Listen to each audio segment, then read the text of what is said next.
ዛሬ ለምንድን ነው ከሌላ ሰው ጋር ልታገቢኝ የፈለግሽው? ምክንያቱም ያንተ ቤተሰቦች እናቴ ምን እንደ አደባባይ 3 ጊዜ ካልዞርኩ አልጸድቅም አይጸናም አልሽ እኮ ልጄ።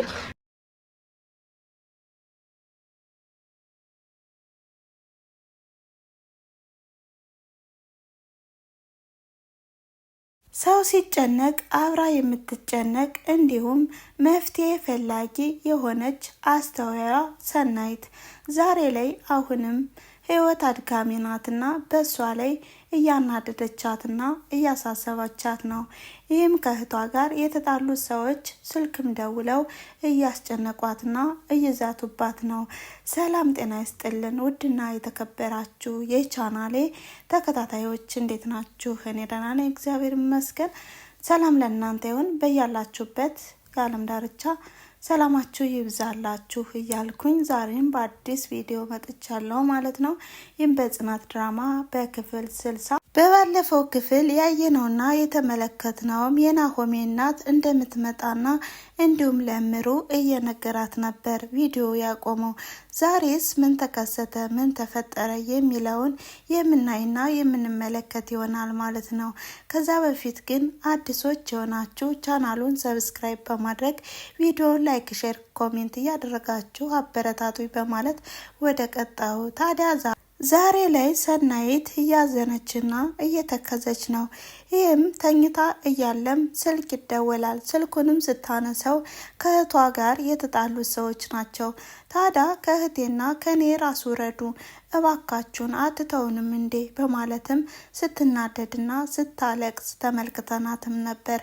ታዲያ በዚህም እየተከዘችና እያለቀሰች ባለችበት ሰዓትም ድጋሜ እምሩ በምትደውልበት ሰዓትም ስልኩን ስታነሰውም እባካችሁ ተውኝ በማለት አሁንም እነሱ መስላቸው ትመልሳለች። ታዲያስ ድምፁንም ስሰማም የእምሩ ድምፅ ነው። እምሩ ነሽ እንዴ ይቅርታ ትላለች ለስለስ ባለ ድምፅ። እምሩም ስለ ደህንነቷ ስትጠይቃት እኔ ደህና ነኝ ትላለች።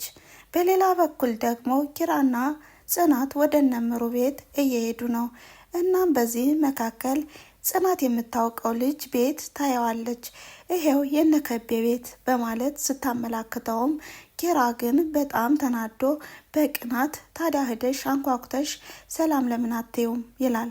ጽናትም ትቆጣና ለምንድን ነው ቆይ አሁን ምን ሆነ ነው እየቀና ነው ስትለውም እኔ ባንቺ ነው ምቀና እንዴት በሰራተኛ ቀናለሁ በማለትም በቁጣና በብስጭት ይመልስላታል። ታዲያ ተናዶም ጥሏት ይሄዳል። ሰናይትም ይሄ ልጅ ማበዱ ነው እንዴ በማለትም እየተከዘችና እያዘነች ነው። እምሩ አማቷ ልትመጣ ስለሆነ ቤቱንም እያዘጋጀች ነው። ሁሉንም ነገር እያጸዳዳችም ነው። ታዲያ በዚህ መካከል ናሆሜ ይመጣና ዋው በጣም ደስ ይላል በማለትም አድናቆቱንም ያቀርብላታል። እናም የጎደለ ነገር አለ ናሆሜ ስትለውም አዎ የጎደለ ነገር አለ በማለትም ይነግራታል ማለት ነው። ታዲያ እምሩም ደንግጣ ምንድነው የጎደለ ስትልም ውዷ ሚስቴ ማረፍ ይኖርባታል በማለትም ከሶፋው ላይ ያስቀምጣትና በቃ ደስ ይላል በማለት አሁንም ቤተሰቦችን ስላከበርሽልኝና በእንደዚህ አይነት ሁኔታ እየተዘጋጀሽ ስለቆየሽም ከልብ አመሰግናለሁ በማለት አሁንም እያመሰገናት ፍቅሩንም ይገልጽላታል። ታዲያ እምሩም እኔ እኮ ምስጋና አያስፈልገኝም ደግሞ ግዴታዬ ነው አንተን ወልደው አሳድገው ስለሰጡኝ በማለትም ይህን ንግግሯንም ትለግሰዋለች። ታዲያ በዚህም እምሩ በጣም ደስተኛ ናት። ነገር ግን ፈርታለች። ምናልባት ባይወዱኝና ባለመቻቸውስ እያለች ማለት ነው። እናም ናሆሜም ደጋግሞ እናቴ ተጫዋች ናት እንዳየችሽ ነው የምትወድሽ እናም አንቺ ደግሞ የጎደለሽ ነገር የለም በማለትም እምሩን ያበረታታል፣ ያጽናናታል። ነገር ግን እምሩ አሁንም በፍራቻ ላይ ናት። ታዲያ በዚህ እንዳሉ ጽናትና ኪራ ይመጣሉ። ጽናትም የያዘችውን የስራ ቢጃማ ለመልበስም ተፍ ተፍ ስትልም ምን እያደረግሽ ነው ስትላትም ቢጃማ ለመልበስ አስቤ ስትልም ስራውን እንደጨረሰችውና ስራ የቀረ ነገር እንደሌለም ትነግራታለች። እምሩም አሁን ስለ ፍራቻዋም ለጽናት እየነገረቻት ነው። እኔ የሆነ ነገር ባይወዱኝስ ብዬ እያለች ነው። ጽናትም አንቺ እኮ ምንም የጎደለሽ ነገር የለም አትፍሪ እያለችም አሁንም ታጽናናታለች። ታዲያ በዚህ መካከል ወንዶቻችን ደግሞ ቀሩ እንዳይሉን በማለትም እምሩ ስትናገርም ጽናትም አይ ያንቺን ነው እንጂ የኔማ እንደውም በዛው በቀረች ነው የሚለው ትላለች። ጽናትም ብታይ ስንመጣ እኮ እየተነታረክን ነው የመጣ ነው እየተጨቃጨቅነ በማለት ስትነግራትም እንደውም ምን ሆነው ነው ቀሩ ስልም ናሆምም እየተጣሉ ይሆናል እየተጨቃጨቁ በማለት መለሰልኝ ትላለች። ታዲያ የኔና የሱ ጸብ እኮ ዓለም አቀፋዊ ሆኗል ትላለች። ታዲያ በዚህም አሁንም የሰራችውን ምግብም ሄደው እንዲቀምሱትና ሁሉንም ነገር የጎደለውን ነገር አይተው እንዲሞሉትም ትነግራታለች። ወደ ክችንም ገብተው ምንም የጎደለ ነገር የለም አንቺ ፈራሽ እንጂ እያለችን ባለችበት ሰዓት አሁንም እምሩ ስለ ኪራና ስለ ጽናት ግንኙነት አሁንም አጥብቃ ትጠይቃታለች። ልብሽ የሚከተለውን ተከታይ ነው ምልሽ እባክሽን እያለች ትነግራታለች። እውነታውን መናገር ይኖርብሻል አንቺ እኮ ያጠፋሽ በባለፈው የኪራ አባት እንደዛ ሲልሽ እውነታውን መናገር ነበረብሽ። አሁንም እንዳረፈድና እውነታውን የምትናገርበት ሰዓት ነው። በተጨማሪም አባትሽ ብዙ ነገር የሚረዳ ነው። እናም ሁሉንም ነገር ማስተካከል ይኖርብሻል ትላታለች እምሩ ለጽናት። ጽናትም በፈገግታ እሺ በቃ በማለትም ወደ ሳሎን ይሄዳሉ። ሳሎን ላይ ኪራና ናሆም እንዲሁ እያወሩና እየተጫወቱ ባሉበት ሰዓትም የናሆም እናት እንደማትመጣና እንደማትችልም ትናገራለች። ይህም እንግዲህ ካጠገባቸው ሰው እንደሞተና መምጣት እንደማትችል ታዲያ እምሩም ጠየቀች። ማሚ ለምን አልመጣችም ዘገየች እኮ በማለት ስትናገርም ማሚ እንደማትመጣና መምጣት እንደማትችል ይነግራታል። ታዲያ በዚህም ቆይታ ከአንዳንድ ለምን ዘና አንልም በማለት ያወራሉ ኪራና ናሆም። እናም በዚህ መካከል መጠጥም አቅርበው እየጠጡ ሳለ ጽናት ትሰክራለች። እናም ለምን አንድ ጨዋታ አንስተን አንጫወትም በማለትም ጽናት ጨዋታውን እንዲጫወቱም ታደርጋለች።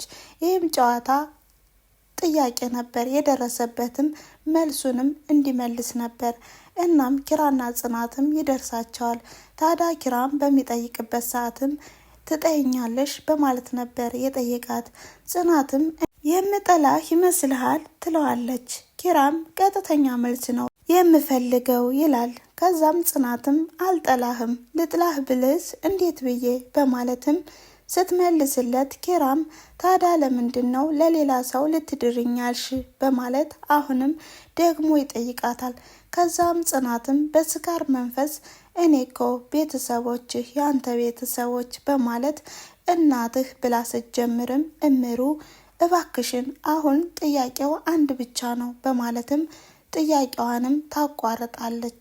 እናም በዚህ መካከል ጨዋታው ተቋርጦ ናሆሜና እምሩ እያወሩም ሳለ ናሆም ጠየቃት እምሩን ለምንድን ነው ቆይ ቅድም ስንጫወት ሁሉን ነገር ያቋረጥሻት በአንቺና በጽናት የሆነ ሚስጥር አለ ወይ በማለትም ሊያውቅ የፈለገውን ነገር ቢጠይቃትም ነገር ግን እምሩ በፍጹም የለም አሁን ልተኛ ነው ትለዋለች።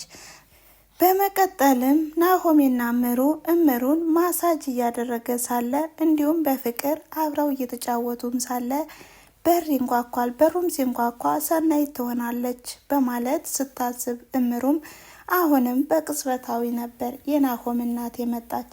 ሰላም ለዚህ ቤት ብላም ስትገባ የናሆም እናት ናት። ታዲያ ናሆም እማዬ በማለትም እየተሳሳሙ ሳለም እምሩ በጣም ደንግጣለች። ይህም ሳትዘጋጅ በመድረሷ ታዲያ ሁላቸውም ቁጭ ሲሉም እሷ ደግሞ በጣም ተርበተበታለች። ምን ነው እንደዚህ 3 ጊዜ ካልዞርኩኝ አልሽ ልጄ በማለትም አሁንም ቀልዷን ትጀምራለች።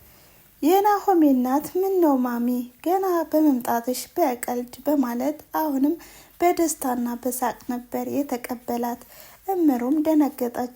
ልሂድ እንዴ በማለትም በጣም ተደነባብራለች። ናሆምም እቺ ደንባራ እያለም ይስቅባታል። ታዲያ በዚህም የናሆም እናት እምሩን በጣም ወዳታለች። ዋው የኔ ቆንጆ እንደ እናትሽ ይኝ እኔ አላስፈራም በማለትም በፈገግታ ነበር የተመለከተቻት። ታዲያ እምሩም የሆነ ነገር ላምጣ በማለትም ወደ ክችን ትሄዳለች። በመቀጠልም እናትና ልጅ ያወራሉ። ልጄ ይችን ልጅ የታገኛት ስታምር እያሉም ስለ እምሩ ውበትና ስለ እምሩ ሁኔታም እያደነቀች ነው። የናሆም እናት እምሩን በጣም ወዳታለች። በመቀጠልም እምሩ ወደ ክችን በመሄድም ለጽናት ትደውልላታለች። የናሆም እናት መጥታለች። እኔ በጣም ፈራሁኝ፣ በድንገት እኮ ነው የመጣችው፣ ቤቱንም ሳላጸዳደው በማለት ትደውልላታለች። አሁንም እናትና ልጅ ፍቅራቸውን እየተገላለጹ ነው። በዚህም ደስ ብሎታል ናሆም። በተጨማሪም የናሆም እናት እየጠየቀችው ነው። እባክህን ልጄ ልጅቷን ጠበቃ አድርገህ ያዛት በማለትም እንግዲህ ስታወራውም ናሆምም እንዴት አድርጌ ነው ጠበቃ አድርጌ የሚይዛት በማለት ቀልዱን ሲጀምርም አንተ ደግሞ በዚህ ሰዓት ይቀለዳል ልጄ በማለትም ልጅ እንደሚወልዱና አሁንም ግንኙነታቸው እንዲሁ በጣም የጠበቀ እንደሚሆንም ትመክረዋለች። ሲቀጥልም እምሩ ትመጣለች። ናሆሜ ዳቦ ገዝተሽ ይዘና በማለትም ስታይም ማሚ ተነስታለች። ማሚ ተነስተሻል እንዴ ትላታለች። አዎ ተነስቻለሁ በማለትም አሁንም ናሆም ዳቦውን ለመግዛት ሲሄድም ተቀመጭ ልጄ ሙሽሪት በማለትም አሁንም ተሎ እንደሚጋቡና ልጅም እንደሚወልዱ ትጠይቃታለች። እምሩም ፈጠን እኮ መፍጠን አይሆንም በማለትም ስትናገር አሁንም ሁኔታውንም ታስረዳታለች። እኔ ከሆንኩኝ ድል አድርጌ ነው የምድራችሁ በማለትም በጥሩ ሁኔታ እንደሚድሯቸውም ትናገራለች። በሌላ በኩል ደግሞ ሰናይት ደብሯት ሶፋ ላይ ተኝታለች። ታዲያ በዚህም በር ሲንጓጓ አልሰማችውም ነበር። ታዲያ ሄዳም በሩን ስከፍትም ጽናት ናት። ጽናትም ምን ሆነሽ ነው ደብሮሻል አስቆምሽኝ እኮ ስትላትም እንግዲህ እንዳልደበራትና እንደደበቀቻትም ትናገራለች። አውቅሻለሁ እንደዚህ የሆንሽበትን ምክንያት ንገሪኝ በማለትም ስትጠይቃትም ሰናይት ግን ምንም እንዳልተከፋችና እንዳልደበራት ትናገራለች። ጽናት ግን አሁንም ስልክ አታነሽም፣ ወደ ቤትም አትመጭም፣ የሆነ ነገር እንዳለ ይገባኛል ንገሪኝ ስትላትም ራሴን አሞኝ ነው፣ ራስ ህመም ደግሞ በ3 ቀን ይሄድልኛል ትላለች። ራስ ህመም ምንም አይነት ምክንያት ሳይኖረው እንደማይመጣም ትነግራታለች። ታዲያ ለምንድን ነው እንውጣ እንደውም በዛውም ፈታት ያለች ስትላትም ሰናይትም ኧረ አልፈልግም ስትልም አይ መሆንማ የለበትም እንደዚህ መውጣት ይኖርብናል በማለትም ወደ እነ ኪራ ቤት ይዛ ትሄዳለች። ኪራ ከዚህ በፊት ለጽናትም ደውሎ የት ነሽ ብሏት ነበር። ከነሰናይት ነኝ ስትልም እሱ ቢያንስ አትናገሪም እንዴ ስቴጅ በማለት ሲነግራትም ጽናትም ልምጣ እንዴ ስትለውም ለምን ብለሽ ሄደሽ ለምን ብለሽ ትመጫለሽ በማለትም ስልኩንም በመዝጋት ከራሱ ጋርም ያወራል። ይች ልጅ ግን ምን እያለች ነው? እንዳለቃ ሁኜ ሳወራት አትቀበለኝም፣ እንዲሁ እንደ ፍቅረኛ ሁኜ ሳወራትም ትርቀኛለች እያለም ከራሱ ጋር ያወራል። በዚህም ናሆም ይሰማው ስለነበር አንተ ደግሞ ስለ እንደ እብድ ነው እንዴ የምታወራው በማለትም እንግዲህ ጨዋታና ቀልዱንም እየቀላቀለ ሲያወራውም በዚህ መካከል ግን አንድ የሆነ ነገር ያወራዋል። ይህም እንግዲህ ጽናትና እምሩ በመካከላቸው የሆነ ሚስጥር እንደደበቋቸውና ማውራት እንዳልቻሉም ይናገራል። ናሆም ለኪራ ምን ሊሆን ይችላል ሲልም አይ እኔ አላወቅኩም፣ ነገር ግን ጽናት የሆነ ነገር ልታወራ ስትፈልግ እምሩ አስቆማታለች። ታዲያ ይህን ነገር ደግሞ እንዴት ልንደርስበት እንችላለን በማለትም ሲዋሩ ናሆሜም አጥብቄ እምሩን መጠየቅ ይኖርብኛል በማለትም ሲነግረውም ኪራም ይሄማ ነገር አይሆንም፣ የእናንተ ፍቅር የሰመረና ያማረ ነው፣ ስለዚህ በእኔ ምክንያት ሊበላሽ አልፈልግም፣ እኔ የማፋጥጠውን ሰው አውቃለሁ በማለት ነበር ጽናትና ሰናይት የመጡት። እናም በዚህ መካከል እንግዲህ ጨዋታውን ቀየር ያደርጉና ምግብ እንደሚፈልጉም ይናገራሉ። ታዲያ የዛሬው ቪዲዮም ያቆመው ከዚህ ላይ ነበረ። ስለተከታተላችሁኝ ከልብ አመሰግናለሁ። በቀጣይ ቪዲዮስ በምን አይነት መልኩ እናገኛቸዋለን የሚለውን ይዤ እመጣለሁ ማለት ነው። ለዛሬው የነበረ ቪዲዮ ይሄን ይመስል ነበረ። ስላዳመጣችሁኝና አብራችሁኝ ስለቆያችሁ ከልብ አመሰግናለሁ በማለት ላይክ፣ ሼር፣ ኮሜንት እያደረጋችሁ አበረታቱኝ። መልካም ጊዜ። ቻው ቻው።